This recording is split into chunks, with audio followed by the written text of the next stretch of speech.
इससे जैसे हमारी उम्र बढ़ती जाती है, कमर हमारी मुड़ती हुई चली जाती है, कुबड़ निकल आता है। ये सबसे एंड में अगर आप देखेंगे तो ये लेडी यंग एज की है। इसकी और जैसे जैसे इसकी उम्र बढ़ रही है, इसकी हाइट कम होती जा रही है। आप हाइट देख रहे हैं, हाइट कितनी कम हो गई है। आप इससे कंपेयर करिए हाइट। इनकी हाइट कम होती जा रही है, कमर में कुबड़ निकल गया है, कमर दर्द शुरू हो गया है, और अल्टीमेटली ये व्हील चेयर वाली स्थिति आ गई है। इसको कहते हैं हम ऑस्टियोपोरोसिस।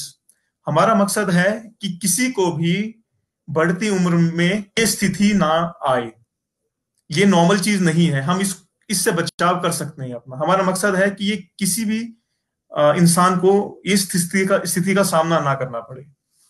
तो ये बीमारी क्या होती है, इससे हम कैसे बच सकते हैं, इसके लिए अब हम आगे जानेंगे। ऑस्टियोपोरोसिस एक ऐसी बीमारी है जिसमें आपकी हड्डियां कमजोर और भंगुर हो जाती हैं, वो ब्रिटल हो जाती हैं और हड्डियां टूटना शुरू हो जाती हैं। ये कोई रेयर बीमारी नहीं है, ये बहुत आम बीमारी है। और एक 50 साल की महिला को अपने शेष जीवन काल में ऑस्टियोपोरोसिस फ्रैक्चर होने की 40% संभावना होती है। 40% संभावना मतलब लगभग लगभग आधी औरतें कभी ना कभी ऑस्टियोपोरोटिक फ्रैक्चर से सफर करेंगी। या तो उनकी कमर की हड्डियों में दर्द शुरू हो जाएगा, कमर की हड्डी टूट जाएंगी, या उनकी कोई और हड्डी टूट सकती है। आप सोच के देखिए, आधी, दो में से एक औरत को अपने पूरे जीवन काल में हड्डी टूटने की संभावना रहती है। तो क्या ये बीमारी आम नहीं है? ये बिल्कुल आम है और हम इससे बिल्कुल बच सकते हैं। इन फ्रैक्चर के कारण विकलांगता हो सकती है, किसी को पैरालिसिस हो सकता है, या उसके पांव की हड्डी टूट जाए तो वो विकलांग हो सकता है। स्वतंत्रता की हानि हो सकती है, मतलब या तो वो व्हीलचेयर पे आ जाएगा या फिर वो उसको स्टिक का सहारा लेना पड़ेगा, वो चलने फिरने के काबिल नहीं रहेगा, और यहां तक कि इससे मृत्यु भी हो सकती है। अब हम देखेंगे आगे कैसे। हर 3 सेकंड में दुनिया में कहीं ना कहीं किसी को ऑस्टियोपोरोसिस से फ्रैक्चर हो जाता है। इसमें हड्डियां इतनी खोखली और कमज़ोर हो जाती हैं कि अपने वज़न के कारण ही ये दब जाती हैं और इसमें क्रैक पड़ना शुरू हो जाता है। कई बार तो सिर्फ छींक मारने से ही हड्डी के अंदर क्रैक आ जाता है और वो टूट जाती है। आपने कभी ऑस्टियोपोरोसिस के बारे में सुना है? नहीं, क्योंकि ये एक साइलेंट डिजीज़ है जिसका कोई सिम्टम नहीं होता जब तक कि किसी की हड्डी में क्रैक ना पड़ जाए या वो अपने आप ही ना टूट जाए। लोग हल्की सी चोट के बाद ही फ्रैक्चर लेकर हॉस्पिटल पहुंच जाते हैं। ये पुरुषों और महिलाओं दोनों में हो सकती है, लेकिन ये महिलाओं में ज़्यादा पाई जाती है, स्पेशली 45 साल की उम्र के बाद जब मेनोपॉज स्टार्ट होता है। एक हड्डी टूटने के बाद 5 गुना खतरा ज़्यादा बढ़ जाता है दूसरी हड्डी टूटने का 1 साल के भीतर ही। रिस्क फैक्टर हैं पहले कभी किसी हड्डी का टूटना, ओल्ड एज, ऑस्टियोपोरोसिस में हड्डियां कमज़ोर हो जाना, या फिर आनुवांशिक फैमिली में ये बीमारी रन करती है। वज़न का कम वज़न वालों को खतरा ज़्यादा होता है। स्मोकिंग, शराब का पीना, विटामिन डी, कैल्शियम की कमी, एक्सरसाइज का ना करना, ये सब रिस्क फैक्टर हैं। रेगुलर एक्सरसाइज करना, कैल्शियम विटामिन डी लेने से हड्डी मजबूत होती है और चांसेस कम हो जाते हैं। ऑस्टियोपोरोसिस में इसके अलावा आपको दवाइयों की ज़रूरत भी पड़ सकती है। कई तरह की दवाइयाँ आती हैं जिसके लिए आप अपने चिकित्सक से परामर्श कर सकते हैं। ऑस्टियोपोरोसिस एक साइलेंट बीमारी है क्योंकि इससे कोई लक्षण नहीं होते। मतलब आपकी रीढ़ की हड्डी जो है वो मुड़ती हुई चली जाती है और आपको पता भी नहीं लगता कि आपकी हड्डियां कब मुड़नी शुरू हो गई और कब उनमें कुबड़ निकल आया। आपकी हाइट देखिए कितनी कम हो गई है, यहाँ से इसमें हाइट कम होती चली जाती है। हड्डी टूटने के बाद ही आपको ये ध्यान में आता है कि आपकी हड्डियां कमजोर हो गई हैं और वो बड़ी आसानी से टूट जाती। इसमें आपकी रीढ़ की हड्डी, कूल्हे और कलाई के फ्रैक्चर हो सकते हैं। ऑस्टियोपोरोसिस उम्र बढ़ने का एक अनिवार्य हिस्सा नहीं है। आप ये मत समझिए कि उम्र बढ़ने के साथ आपको कुबड़ निकलेगा ही निकलेगा। ये अनिवार्य हिस्सा नहीं है, आप इसे बच सकते हैं। लेकिन एक बीमारी है जिसे रोका जा सकता है और इलाज किया जा सकता है, बशर्ते इसका जल्दी पता लग जाए। ऑस्टियोपोरोसिस के इलाज का मुख्य लक्षण पहली बार में इस तरह के फ्रैक्चर को रोकना है। हमारा मकसद है कि आपको कोई फ्रैक्चर ही ना हो, क्योंकि अगर एक बार आपकी हड्डी कमजोर हो गई, फ्रैक्चर हो गया, आपकी रीढ़ की हड्डी टूट गई, तो फिर आपको उसमें लंबा टाइम तक दर्द रह सकता है। ये आपको हड्डी की एक फोटो दिखाई जा रही है, ये आपकी बोन है, और ये अंदर से इस तरीके से होती है कोई भी बोन। तो इसमें जितने ज्यादा छेद होंगे, उसका मतलब हड्डी उतनी ज्यादा कमजोर है, उतनी ज्यादा वो ऑस्टियोपोरोटिक है। ये देखिए, ये आपकी नॉर्मल हड्डी होती है इस तरीके की, और ये होती है ऑस्टियोपोरोटिक हड्डी। आप इसमें देखिए, इसमें इसके छेद कितने बड़े हैं और इसके छेद कितने ज्यादा बड़े हैं। इसकी जो दीवारें हैं, इसकी आप मोटाई देखिए और इसकी दीवारों की मोटाई देखिए। आप देख सकते हैं कि ये कितनी ही कमजोर हड्डी है कि जो थोड़ा सा अगर इस पे प्रेशर पड़ेगा तो ये चरमरा जाएगी। ये फर्क है हेल्दी बोन में और ऑस्टियोपोरोटिक बोन में।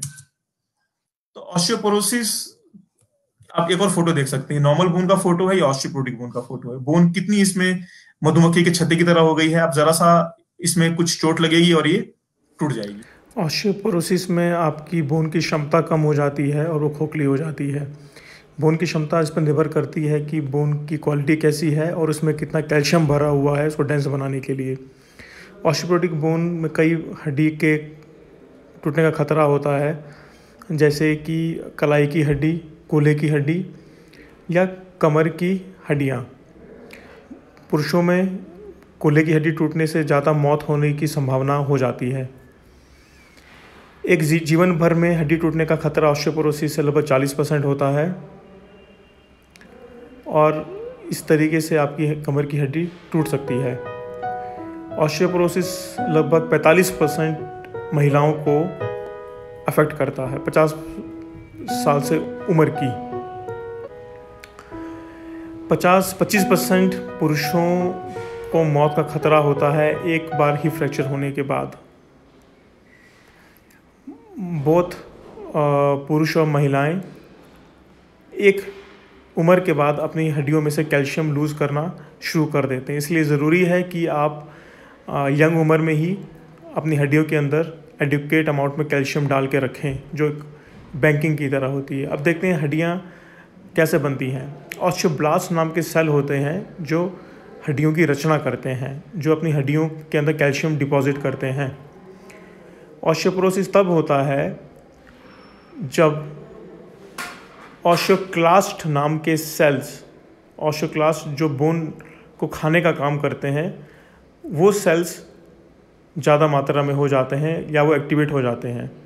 तो इस तरीके से ऑस्टियोक्लास्ट नाम के सेल्स हड्डियों को खाना शुरू करते हैं या उसमें से कैल्शियम निकालते हैं। ऑस्टियोब्लास्ट नाम के सेल्स हड्डियों की रचना करते हैं और हड्डियों को स्ट्रॉन्ग बनाते हैं। 16 से 25 साल के बीच में लोगों के अंदर पीक बोन डेंसिटी आ जाती है, 30 साल तक, 25 से 30 साल तक। उसके बाद बोन डेंसिटी कम होना शुरू हो जाती है, हड्डियों में से कैल्शियम निकलना शुरू हो जाता है। ये रफ्तार महिलाओं में 0.3% है और पुरुषों में 0.3% है और महिलाओं में 0.5% है। मतलब महिलाओं में कैल्शियम ज़्यादा अधिक मात्रा में निकलना शुरू होता है हड्डियों में से, और ये कैल्शियम मेनोपॉज के बाद और अधिक मात्रा में निकलना शुरू हो जाता है 2-3% के रेट से। इसलिए मेनोपॉज के बाद औरतों में ऑस्टियोपोरोसिस होने की संभावना बहुत ज़्यादा बढ़ जाती है। 20 से 25% लोग एक फ्रैक्चर होने के बाद मर सकते हैं। क्या डिसाइड करता है कि आपको ऑस्टियोपोरोसिस होगा कि नहीं? ये एक बैंक की तरह है कि अपने बैंक में आप जिस तरीके से पैसे रखते हैं उस तरीके से अपनी हड्डियों में कैल्शियम भर सकते हैं, और ये सिर्फ आप 25 से 30 साल की उम्र तक कर सकते हैं। 25 से 30 उम्र के साल के बाद आप रिटायर हो जाते हैं, आपकी हड्डियाँ रिटायर हो जाती हैं, वो अपने अंदर और कैल्शियम नहीं भर सकती। उसके बाद वो कैल्शियम स्पेंड करना शुरू करती हैं, वो अपने बैंक में से सारे का सारा कैल्शियम, सारे पैसे निकालना शुरू कर देती है। तो 30 साल तक अपनी हड्डियाँ आप स्ट्रॉन्ग बनाए रखते हैं। इसके अलावा कुछ चीज़ें जो आप कंट्रोल कर सकते हैं, कुछ नहीं। जीन्स आप कंट्रोल नहीं कर सकते, मेनोपॉज को आप कंट्रोल नहीं कर सकते, उम्र को कंट्रोल नहीं कर सकते। लेकिन आप क्या कंट्रोल कर सकते हैं? एनवायरमेंटल फैक्टर्स, जैसे कि आप स्मोकिंग ना करें, आप ड्रिंकिंग ना करें। में आपकी हड्डियां सबसे ज्यादा मजबूत होती हैं, पीक पे पहुंच जाती हैं। 30 साल के बाद हड्डियों में से कैल्शियम निकलना शुरू होता है। जो आपके सेल्स होते हैं जिसको हम ऑस्टियोक्लास्ट कहते हैं, वो हड्डियों से कैल्शियम निकालना शुरू कर देते हैं, हड्डियों को कमजोर करना शुरू कर देते हैं। 30 साल के बाद आपका खतरा बढ़ता हुआ चले जाता है। आपकी हड्डियां देखिए कैसे खोखली हो गई हैं, ऑस्टियोपोरोसिस में किसी की हड्डियां ऐसे खोखली हो जाती हैं, ये बहुत स्पंजी बन जाती है बोन, और अपने बॉडी के वजन के कारण ये टूटना शुरू कर देती है, जैसे कि कमर का दर्द और पाँव में जो दर्द निकलता है, जिसको सियाटिका कहते हैं, एक कॉमन चीज बन जाती है। तो सबसे कॉमनली इसमें फ्रैक्चर हो सकता है आपके यहाँ पर कुल्ले की हड्डी पे और स्पाइन में। ये एक एनिमेटेड वीडियो है जो दिखा रहा है कि आपकी हड्डियां, ऑस्टियोपोरोटिक हड्डियां कैसी दिखाई देती हैं जब ऑस्टियोपोरोटिक हो जाती हैं, और इसमें इतनी आसानी से अब ये फ्रैक्चर हो जाएगी। ये आपका कमर की हड्डी जब ये ऑस्टियोपोरोटिक हो जाती है तो इस तरीके से अपने भार के कारण या जरा सी चोट लगने, जरा सा झटका लगने के कारण ये इस तरीके से चरमरा सकती है, जिसकी वजह से बहुत ज्यादा कमर में दर्द शुरू हो जाता है, और हड्डी की ये जो लेंथ कम हो गई है, जो हाइट कम हो गई है, ये दोबारा वापस नहीं आ सकती। तो इसका पता करने के लिए डेक्सा स्कैन किया जाता है। ये कुछ इस तरीके से होता है स्कैन, सिंपल मशीन है, ये बहुत सिंपल मशीन होती है। ये पेनलेस टेस्ट है, एक्सरे की तरह होता है टेस्ट ये, और इसमें रेडिएशन एक्सरे से भी कम यूज होता है, ठीक है। लेकिन प्रेग्नेंट वुमेन में टेस्ट नहीं कराया जाता। तो डेक्सा स्कैन का इंटरप्रिटेशन कुछ इस तरीके से होता है। इसमें हम टी स्कोर देखते हैं, डेक्सा स्कैन की रिपोर्ट का भी आप देखेंगे तो उसमें टी स्कोर मेंशन होगा, टी स्कोर। तो टी स्कोर अगर -1 से कम है तो ये नॉर्मल है, 1 से 2.5 के बीच में इसको कहते हैं ऑस्टियोपिनिया, मतलब हड्डी आपकी थोड़ी कमजोर है। लेकिन अगर -2.5 से कम हो जाए तो मतलब आपको ऑस्टियोपोरोसिस हो चुका है और आपको इलाज की जरूरत है। तो ऑस्टियोपोरोसिस का इलाज हम देखेंगे कि किस तरीके से करते हैं। ऑस्टियोपोरोसिस से बचने के तरीके हैं कैल्शियम। आप सुनिश्चित करें कि आप अपने आहार में पर्याप्त मात्रा में कैल्शियम ले रहे हैं। आप डेयरी प्रोडक्ट्स ले रहे हैं, अगर आप डेयरी प्रोडक्ट्स नहीं ले रहे हैं तो आप कैल्शियम की गोली खाइए। अगर आपको कोई क्रॉनिक डिजीज है, अगर आपको किसी तरह की आर्थराइटिस है, ऑटोइम्यून डिजीज है, आप स्टेरॉइड्स पर हैं या डायरेटिक ले रहे हैं या आप दौरे की दवाई ले रहे हैं, तो आपको कैल्शियम की गोलियां लेना अनिवार्य है, क्योंकि एक दिन में लगभग आपको 1 ग्राम कैल्शियम की जरूरत होती है, जो कि डाइट और कैल्शियम की गोली मिलाकर पूरी हो सकती है। विटामिन डी लेना बहुत ज्यादा जरूरी है। एक दिन में यंग लोगों में 400 से 800 यूनिट की जरूरत होती है, और 50 साल के ऊपर लगभग 1000 यूनिट की जरूरत होती है विटामिन डी की। तो एडिशनल विटामिन डी की गोलियां या सैशेट कैप्सूल बाजार में अवेलेबल हैं, उनको एडिक्वेट अमाउंट में लेना जरूरी है। इसके अलावा फिजिकल एक्टिविटी बहुत ज्यादा जरूरी है। आप इसमें वॉकिंग करिए, थोड़ी सी वेट बेरिंग एक्सरसाइज करिए कि आप व्यायाम कर रहे हैं रेगुलर बेसिस पर। आपकी जितनी भी बोन्स हैं, जितनी हड्डियां हैं, आप उसकी डेली एक्सरसाइज कर रहे हैं, जिससे कि आपकी हड्डियों पर लोड पड़े और वो मजबूत होती चली जाए। इसके अलावा ऑस्टियोपोरोसिस की ट्रीटमेंट के लिए हम बिसफॉस्फोनेट नाम की दवाइयां यूज करते हैं, जिससे कि फ्रैक्चर का खतरा कम हो जाए। कॉमनली रेसिनड्रोनेट, अलिंड्रोनेट या जोलिड्रोनेट नाम का इंजेक्शन दिया जाता है इससे बचने के लिए। कई बार कैल्सिटोनिन का स्प्रे दिया जाता है। इसका यूज ऑस्टियोपोरोसिस में ज्यादा नहीं है, लेकिन ये अगर किसी को ऑस्टियोपोरोसिस से दर्द हो रहा है तो ये दर्द को कंट्रोल करने में बहुत अच्छा काम करता है, कैल्सिटोनिन का स्प्रे। पोस्ट मेनोपॉज वुमेन में अगर ऑस्टियोपोरोसिस हो रहा है तो इसमें हम ईस्ट्रोजन की टैबलेट्स देते हैं। इसके अलावा एक सेलेक्टिव ईस्ट्रोजन रिसेप्टर मॉड्यूलेटर्स जैसे रेलॉक्सिफेन का भी इस्तेमाल हम कर सकते हैं। एक नई दवाई है टेरिपेरेटाइड, ये एक इंजेक्शन होता है, हार्मोन है टेरिपेरेटाइड, पैराथायरॉयड हार्मोन, जो कि हमारी बोन को बनने में काफी ज्यादा मदद करता है। तो इसका उपयोग ऑस्टियोपोरोसिस के इलाज में किया जाता है, और ये बहुत ही ज्यादा इफेक्टिव इंजेक्शन होते हैं। ये डेली दिया जाता है स्किन के नीचे सब क्यूटेनियसली, और इसको लगभग आपको 2 साल के लिए देना होता है, जिससे कि आपकी हड्डियों के अंदर एडुकेट अमाउंट में कैल्शियम पहुंच जाए, हड्डियों का आर्किटेक्चर नॉर्मल हो जाए। एक बिल्कुल नई दवाई आई है डेनुसुमैब, जो एक बायोलॉजिकल मेडिसिन है, और ये रैंक लाइगेंड के अगेंस्ट काम करती है। तो आप लोगों के लिए, जनरल पेशेंट्स के लिए, जनरल पब्लिक के लिए नेशनल ऑस्टियोपोरोसिस फाउंडेशन ने कुछ रिकमेंडेशंस जारी की हैं कि आप ऑस्टियोपोरोसिस का प्रिवेंशन कैसे कर सकते हैं। स्टेप 1 है आपको कैल्शियम विटामिन डी लेना है डाइट में। अगर आपको लगता है कि डाइट एडिक्वेट नहीं है तो आप कैल्शियम की गोली, विटामिन डी की गोली ले सकते हैं। बीच बीच में आप अपना विटामिन डी का टेस्ट करा के देख सकते हैं कि विटामिन डी आपकी बॉडी में एडिक्वेट है कि नहीं है, आप विटामिन डी एब्जॉर्ब कर रहे हैं प्रॉपर अमाउंट में। और डाइट बहुत इंपॉर्टेंट है कि आप बैलेंस डाइट लीजिए, जिसमें सभी चीजें हों, dairy products, fruits, vegetables. Step 2 है कि आप रेगुलर एक्सरसाइजेज में इन्वॉल्व हों। आप कुछ भी एक्सरसाइज करिए, वॉकिंग करिए, जो नॉर्मल पीटी होती है उस तरह की एक्सरसाइज करिए, थोड़ा सा वेट वेट लीजिए अपने आर्म्स के ऊपर और कमर के ऊपर, जैसे कि करना। इनसे बोन्स बहुत ज्यादा स्ट्रांग होती हैं। जितना वेट बोन्स के ऊपर पड़ेगा, बोन्स उतनी ज्यादा स्ट्रांग हो जाएंगे। तो आपको रेगुलर वेट बेरिंग एक्सरसाइज करनी है। फिजिकल एक्टिविटी करिए, थोड़ा योगा योगा कर सकते हैं आप। थर्ड इंपॉर्टेंट स्टेप है कि स्मोकिंग बंद, शराब बंद, क्योंकि ये ऑस्टियोपोरोसिस का एक बहुत बड़ा रिस्क फैक्टर है। तो इनको आप जितना कम सेवन करेंगे उतना अच्छा आपके लिए रहेगा। अपने डॉक्टर से मिलते रहिए, उनसे डिस्कस करिए कि आपकी बोन हेल्थ कैसी है। अगर आप पोस्ट मेनोपॉजल हैं या आपकी उम्र अगर 45 साल से ऊपर है, तो अपना टेस्ट करा के देख सकते हैं कि आपकी बोन हेल्थ कैसी चल रही है। डेक्सा स्कैन करा के देख सकते हैं। आजकल ये बहुत कॉमनली अवेलेबल हो गया है, बड़े बड़े शहरों में अवेलेबल है डेक्सा स्कैन। डेक्सा स्कैन से आप पता कर सकते हैं आपको ऑस्टियोपोरोसिस तो नहीं हुआ है।